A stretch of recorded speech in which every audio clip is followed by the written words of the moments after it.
Hello बच्चों, कैसे हैं आप लोग। आशा करता हूँ कि आप अच्छे होंगे।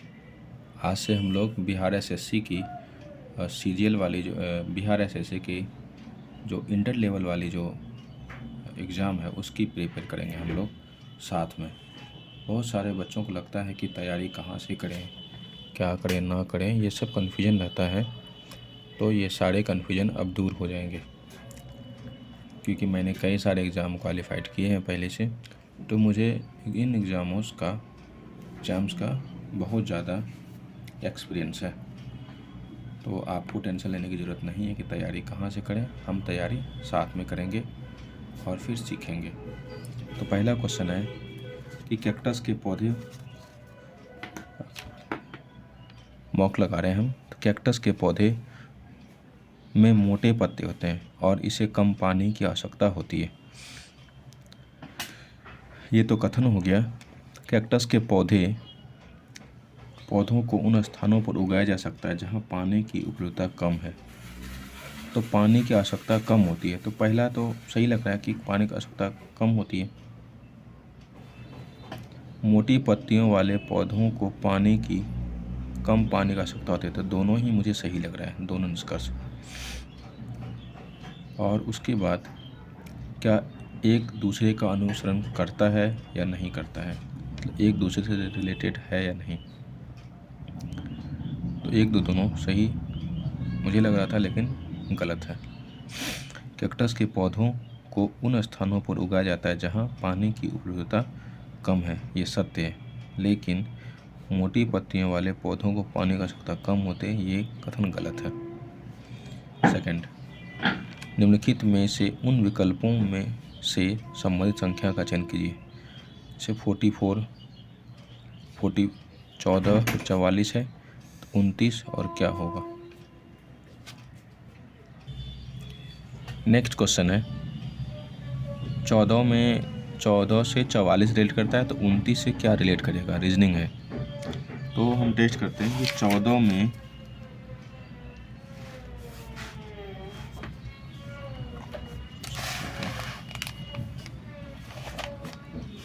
अब हम चेक करते हैं। तो उसका सेकंड नंबर रीजनिंग में क्वेश्चन है 14, 44 और 29 रीजनिंग है। तो मैं अब बता रहा हूँ कि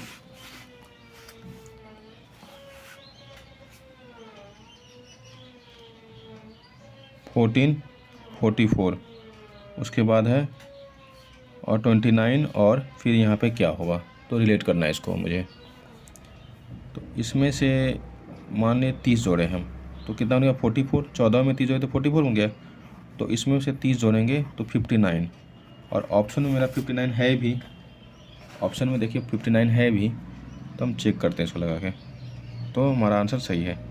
फिर हमारे पास है नेक्स्ट क्वेश्चन। नेक्स्ट क्वेश्चन पहले आप लोग पढ़ लीजिए। इसमें क्या लिखा है कि कंट्रीज़ व्हिच आर डेमोक्रेटिक, वो कंट्री जो डेमोक्रेटिक है,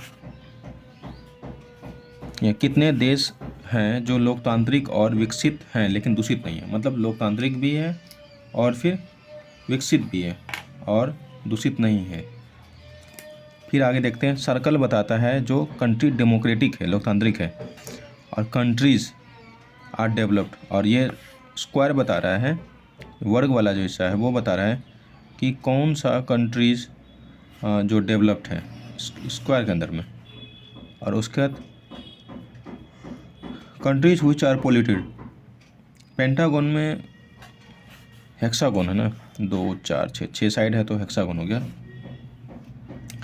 तो इसमें वो कंट्रीज है जो पोल्यूटेड है। ठीक है, अब हम बनाते हैं।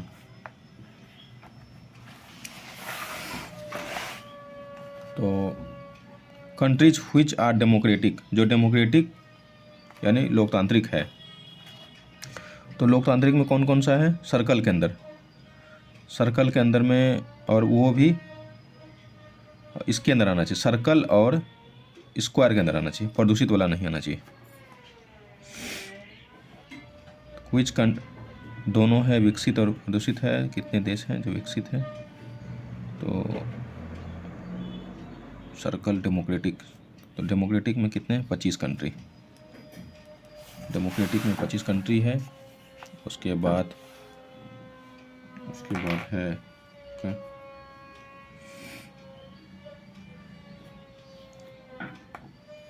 लेकिन दोनों में आना चाहिए, तो 25 नहीं होगा 35 होगा, क्योंकि दोनों में 35 है। नेक्स्ट है विकल्पों में से, क्वेश्चन देखिए आप लोग, विकल्पों में से उस आकृति का चयन कीजिए जिसमें दी गई आकृति सन्निहित है घूर्णन की होती, यानी ये वाली आकृति किस में आपको दिख रहा है, ये आकृति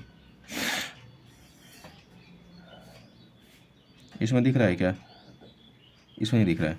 सब कुछ तो ठीक है, लेकिन यहाँ पे थोड़ा सा दिक्कत है इस जगह, सॉरी यहाँ दिक्कत है। और ये वाले आकृति में आप देख पा रहे हैं, तो इस तरह से कट मारा हुआ है, फिर नीचे से, तो ये सही है। नेक्स्ट, मान लीजिए कि x को 8 से विभाजित करने पर शेषफल 4 और x को 7 x + 7 को 8 से विभाजित करने पर क्या बचेगा।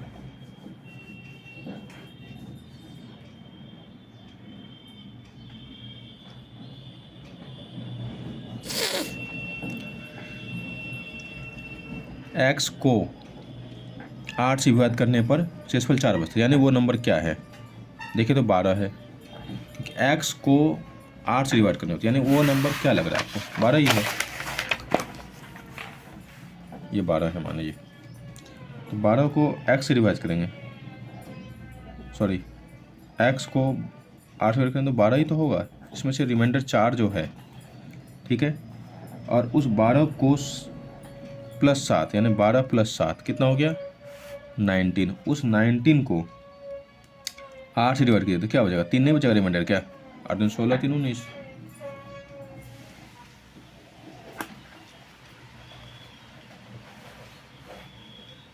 देख लीजिए। नेक्स्ट, मौलिक अधिकारों को हटाए जाने से पहले संपत्ति का अधिकार किस अनुच्छेद का हिस्सा था। तो मौलिक अधिकारों को हटाए जाने से पहले संपत्ति का अधिकार किस अनुच्छेद का हिस्सा था। मौलिक अधिकारों को हटाए जाने से पहले संपत्ति का अधिकार किस अनुच्छेद के तहत था, अनुच्छेद 19 के तहत था, यानी मौलिक अधिकार था पहले ये। सरकार ने 1967 में क्या हुआ कि 1967 में जब स्वामित्व स्थापित किया गया, सरकार बोला कि गवर्नमेंट बोला कि ज़मीन का मालिक अब गवर्नमेंट होगा, लेकिन समस्या यहाँ ये आ रही थी कि ये जो भूमि जो था ये फंडामेंटल राइट्स के तहत आ रहा था, तो सरकार को इस भूमि को अधिग्रहण करने में दिक्कत हो रही थी। तो फिर अनुच्छेद 31 के तहत निजी संपत्ति का अधिकार एक मौलिक अधिकार था, जो निजी संपत्ति था 31 के तहत एक मौलिक अधिकार था। लेकिन 44वां संविधान संशोधन द्वारा 1978 में सरकार ने क्या किया कि मौलिक अधिकार, जो ज़मीन किसी की संपत्ति जो मौलिक अधिकार था उसको हटाकर 301 के तहत संवैधानिक अधिकार बना दिया। 301 के तहत संवैधानिक अधिकार बना दिया। अब क्या है कि सरकार जब चाहेगी उस ज़मीन का अधिग्रहण कर सकती है, क्योंकि सरकार को समाजवादी नियम को अपनाना था ताकि संपत्ति का बंटवारा लोगों के बीच बराबर हो सके, किसी के पास ज़्यादा ज़मीन न हो, किसी के पास ज़मीन की बिल्कुल ज़मीन न हो। इसलिए सरकार ने 301 के तहत इसको संवैधानिक अधिकार में जोड़ दिया। पहले क्या था, आर्टिकल 19 का हिस्सा था, और अनुच्छेद 31 के तहत यह निजी संपत्ति का आधिकारिक मौलिक अधिकार, यानी किसी का अपनी संपत्ति है तो वो उसका फंडामेंटल राइट्स है, उस पर किसी का हक नहीं हो सकता है। नेक्स्ट है पुस्तक सत्यार्थ प्रकाश के लेखक किसके द्वारा लिखी गई। मैं आपको क्वेश्चन दिखा रहा हूँ। क्वेश्चन है पुस्तक सत्यार्थ प्रकाश किसके द्वारा लिखी गई है। पुस्तक सत्यार्थ प्रकाश तो दयानंद सरस्वती द्वारा लिखी गई है। दयानंद सरस्वती जी का जन्म पुस्तक सत्यार्थ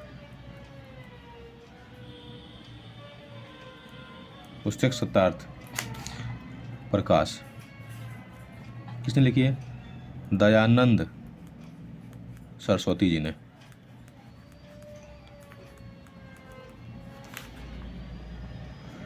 इनका मूल नाम शंकर तिवारी था। शंकर तिवारी, इनका मूल नाम क्या था। शंकर तिवारी। 1824 में मोरबी यानी गुजरात में इनका जन्म हुआ था। 1824 में इनका जन्म मोरबी में हुआ था। मोरबी यानी गुजरात में। 21 वर्ष की आयु में गृह त्याग कर 25 वर्ष तक तपस्वी जीवन बिताया इन्होंने। 21 वर्ष की आयु में इन्होंने क्या किया। गृह त्याग किया। 25 वर्षों तक, कितने वर्षों तक। 25 वर्षों तक इन्होंने कैसा जीवन जिया। तपस्वी जीवन जिया। कैसा। तपस्वी जीवन जिया। उन्होंने वेदों की ओर लौट चलो, वेद सभी ज्ञान के स्रोत हैं, ये नारा दिया। वेदों की ओर लौट चलो। दूसरा नारा क्या दिया उन्होंने। वेद सभी ज्ञान के स्रोत हैं। क्या है। वेद सभी ज्ञान के स्रोत हैं। ज्ञान के स्रोत हैं। सभी ज्ञान के स्रोत क्या है। वेद हैं। ये बात किसने कहा। ये बात स्वामी दयानंद सरस्वती जी ने कहा। स्वामी दयानंद सरस्वती जी ने। इनका असली नाम शंकर तिवारी था। इनका जन्म 1824 में हुआ था गुजरात में। 21 वर्ष की आयु में गृह त्याग किया। 25 सालों तक इन्होंने तपस्या किया, यानी तपस्वी का जीवन जिया। और इन्होंने नारा दिया वेदों की ओर लौट चलो, वेद सभी ज्ञान के स्रोत हैं। ये नारा स्वामी दयानंद सरस्वती जी ने दिया था। उन्होंने वेदों का अनुवाद किया और 3 पुस्तकें भी लिखी। आपको ये भी याद रखना है, ये सभी जो मैं लिख के बता रहा हूँ आपको, ये सभी एग्जाम ओरिएंटेड है। उन्होंने वेदों का अनुवाद किया और 3 पुस्तकें लिखी। कौन कौन से पुस्तक। हिंदी में सत्यार्थ प्रकाश। क्या लिखा। सत्यार्थ प्रकाश।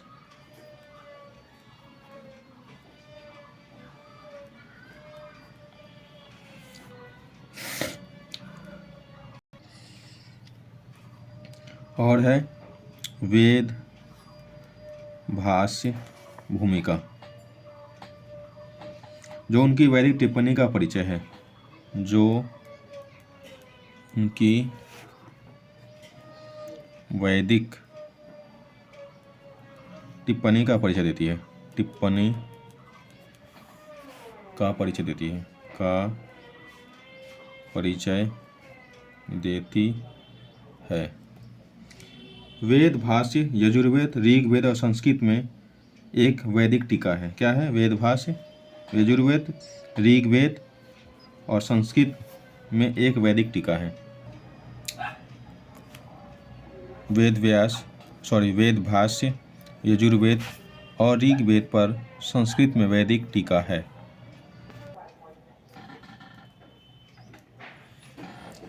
प्रधानमंत्री के तौर पर राजीव गांधी के साथ शपथ ग्रहण के समय निम्नलिखित में से कौन भारत के राष्ट्रपति थे। तो ज्ञानी जैल सिंह थे। ज्ञानी जैल सिंह 1982 से लेकर 1987 तक राष्ट्रपति रहे। ज्ञानी जैल सिंह के बारे में अगर बात करेंगे हम, तो भारत के पहले सिख राष्ट्रपति थे। इनका कार्यकाल 1982 से 87 तक रहा और राज्यसभा के सदस्य भी रहे थे वो। ज्ञानी जैल सिंह राज्यसभा के सदस्य थे। तो कितने कितने तो 1956 से लेके 1962 तक राज्यसभा के सदस्य थे। राज्यसभा के सदस्य का कार्यकाल 6 वर्षों का होता है। कितना? 6 वर्षों का। यहीं से आपको पता चल रहा होगा। पंजाब के मुख्यमंत्री भी रहे वो। क्या रहे? पंजाब के मुख्यमंत्री भी रहे। पंजाब के मुख्यमंत्री कब से कब तक रहे? 1972 से लेके 1977 तक वो पंजाब के मुख्यमंत्री भी रहे हैं। ज्ञानी जैल सिंह वो पहले सिख राष्ट्रपति थे। उन्होंने 1987 में निजी डाक से जुड़े कानून पर हस्ताक्षर करने से मना किया, जिससे सरकार नाराज हो गई थी। मैं आपको बता दूं कि उनसे सरकार की नाराज़गी हो गई थी कि 1987 में निजी डाक मतलब पर्सनल पोस्ट ऑफिस की बात थी खोलने की, तो इससे जुड़े कानून पर उन्होंने साइन करने से मना कर दिया था। तो कानून पास नहीं हो सका था, सरकार नाराज हो गई थी। आर वेंकटरमन की बात करेंगे तो आर वेंकट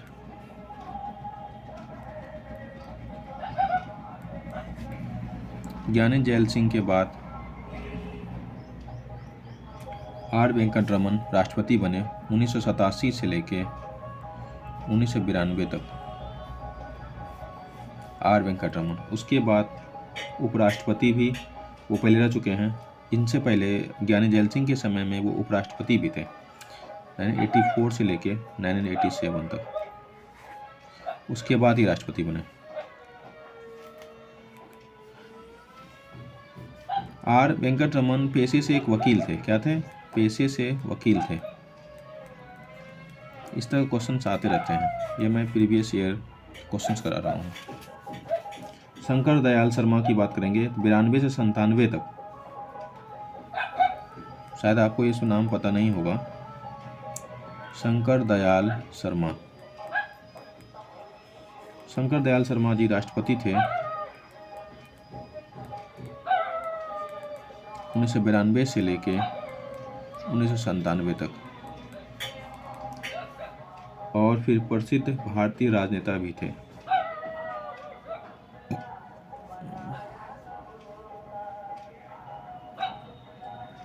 राष्ट्र नेता।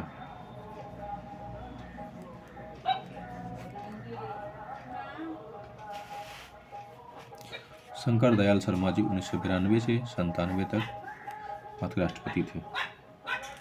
नीलम संजीव रेड्डी जी की बात करेंगे। नीलम संजीव रेड्डी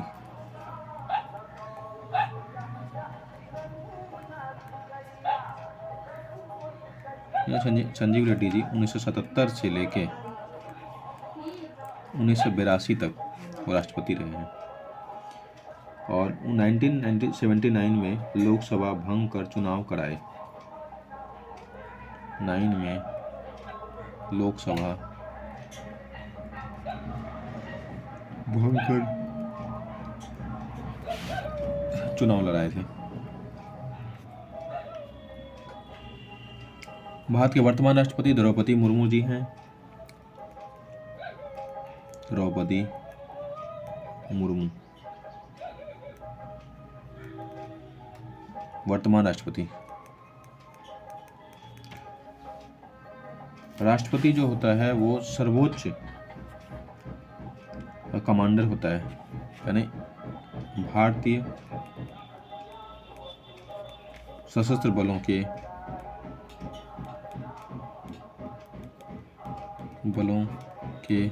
सर्वोच्च कमांडर होते हैं।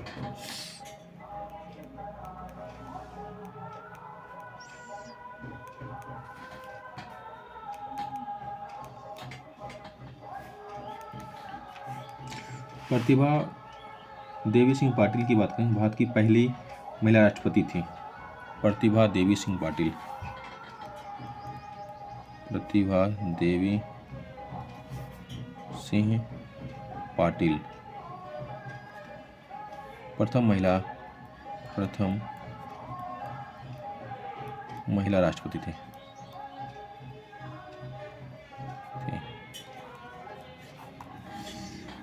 राजीव गांधी भारत के सबसे कम उम्र के प्रधानमंत्री बने।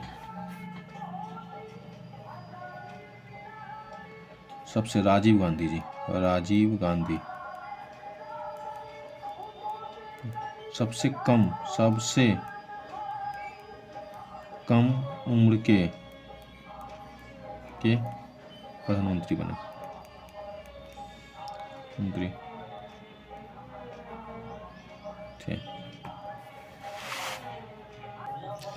इस बीच में मैं आपके बीच भारत संविधान के मौलिक अधिकार फंडामेंटल राइट्स के बारे में हम लोग बात कर लेते हैं। मौलिक अधिकार, भारत संविधान के भाग 3 मौलिक अधिकार।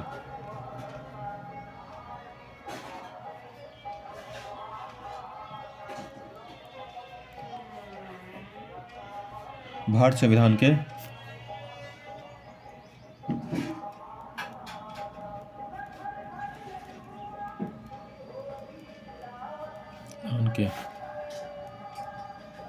भाग 3 में दिए गए हैं।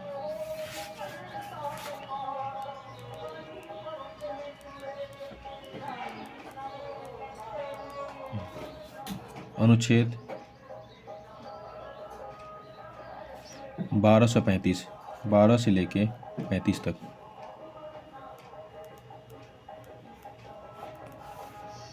ये नागरिकों की सुंदरता, ये नागरिकों की स्वतंत्रता, समानता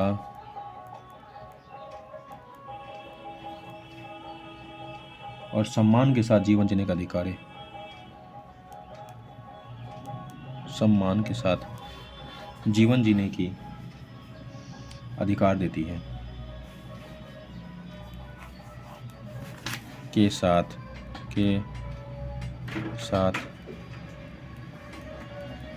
जीवन जीने का अधिकार देती है।